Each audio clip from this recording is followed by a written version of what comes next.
Hi, it's Steve. Today we'd like to show you how to change the float assembly on your dishwasher. It's a really easy repair. Let me show you how we do it.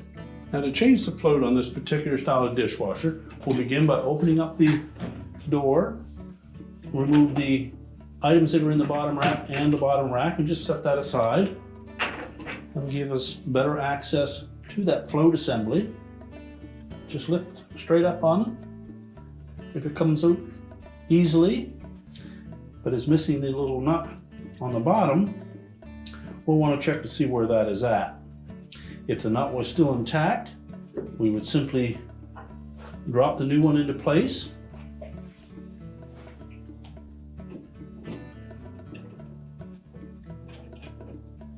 And just listen carefully to see if you can hear the switch activate as you raise and lower that float.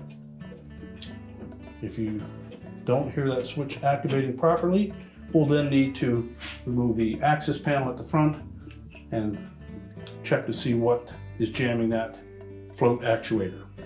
If you were able to hear that switch activating before we finish the repair, we'll simply clean up that housing so that the float doesn't bind on it. Now, once we've cleaned up that support, again, we'll drop the float down into that opening. Make sure it moves freely, and again that we can hear the switch open and close. At this point, we can simply put the lower rack back into place and close up the dishwasher. Now, if you were unsure whether that float was working properly, our next step would be to pull the dishwasher out far enough that we can access that float assembly underneath. So before we do that, we'll need to disconnect the power. So locate the electrical panel, turn off the appropriate breaker or remove the appropriate fuse.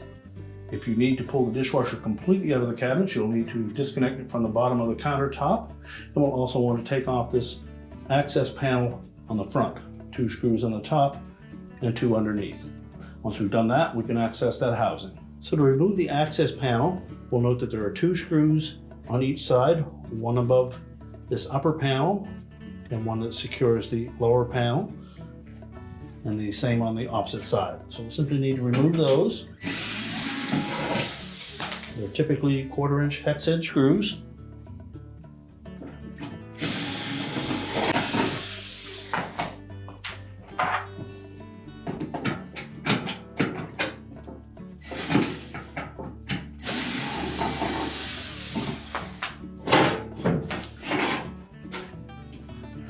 Let's remove both panels.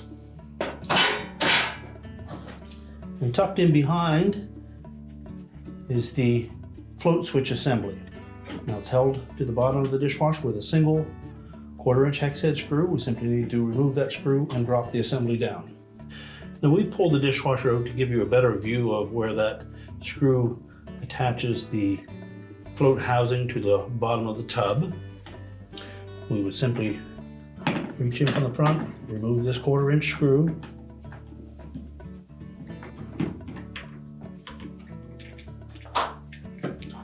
and then drop that housing down. At this point, we can inspect to see whether or not the nut from the previous float is caught in that area anywhere. And typically, what happens is that float comes down through from the tub and just presses on that actuator tab to actuate the switch. Just make sure that there's nothing impeding that actuator. You can also pop this cover apart to inspect it. So to open up that housing, simply release these tabs by pushing in on them.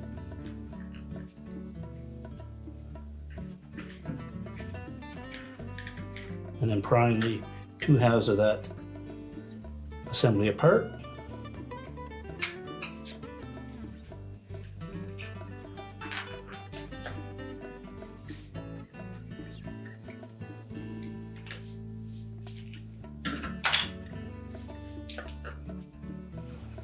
Verify that that switch is working properly.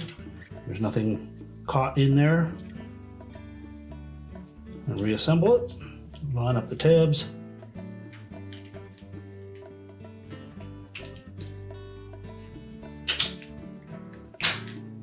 Now, when reinstalling that assembly, you note that there are a couple of tabs just forward of the opening where the float fits down into that housing. Those are going to line up with the opening through the bottom of the tub, and then pivot it so that the screw hole lines up with the projection on the bottom of the tub as well.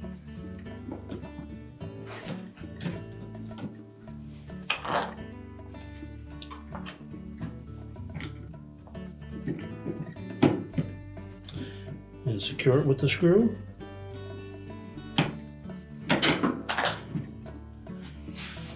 And then we'll fit that float from the inside. And now we can push that dishwasher back into place and reinstall the access panels. Now with the dishwasher pushed back into place, we're ready to reconnect it to the bottom of our countertop. Once we've done that, we can reconnect the power and your repair is complete.